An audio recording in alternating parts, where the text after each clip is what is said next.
Hey friends, and welcome back to Parent Story Hour. I have the answer to the second mystery that we read, the case of the biscuit shooter. Carrie Novak won again, and this time she has been promoted to Super Sleuth. She figured it out, and I will read you the solution right now, and let's see if you got the answer to this.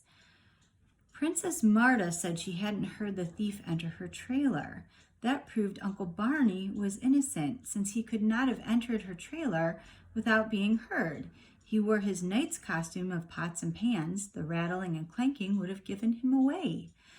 Yet the bareback rider, Kitty, claimed she saw him come out of the trailer. So Kitty had lied, and Encyclopedia saw her soft slippers made it possible for her to enter the trailer silently. Outwitted by the boy detective, Kitty confessed. She had stolen the money. She had blamed the crime on Uncle Barney because he had been in prison, and so people would be ready to believe him guilty. Kitty, who would have thought? Carrie Novak thought that too.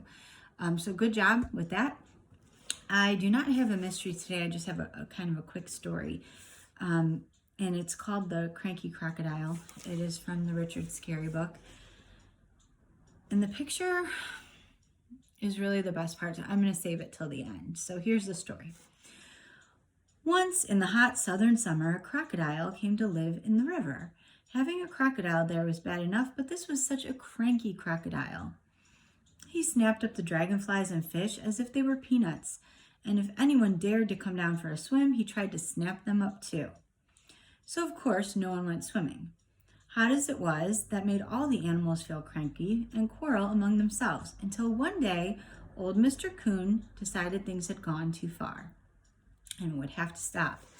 By now, I guess I'm just as cranky as any old crocodile, he said, picking up a stick. And while the other animals watched, he went down to the river, calm and collected. Mr. Cranky Crocodile, he said, I'm Mr. Cranky Coon, and I've come down to take a swim.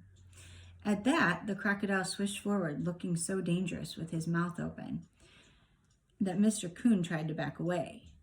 But before he could, his foot slipped. Then down he splashed, and up in the air went his stick.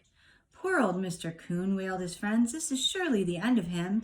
But just as they said that, down through the air came his stick, and it landed right in the crocodile's open jaws. And there it stuck, so he couldn't close his mouth or open it either. Crankier than ever he was, that old crocodile, but he was so embarrassed that he went swimming out of the river as fast as he could go. But old Mr. Coon wasn't cranky at all. Come on in, he called, grinning and trying to look as if he had planned the whole thing. And his friends, joining him in the cool water, never once supposed Mr. Coon had not. Okay, first the picture.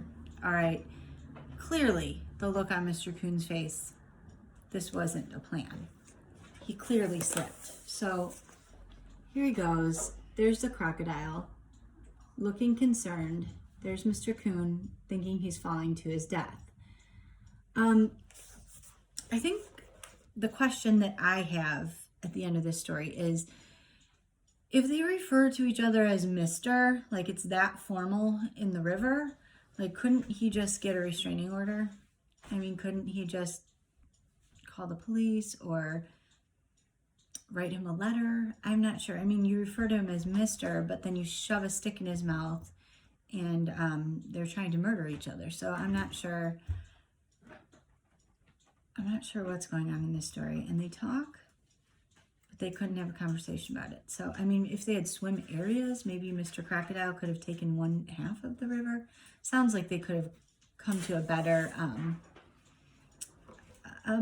solution. There's probably a better solution than this. And is the stick in his mouth forever? Like, is he ever going to get the stick out of his mouth?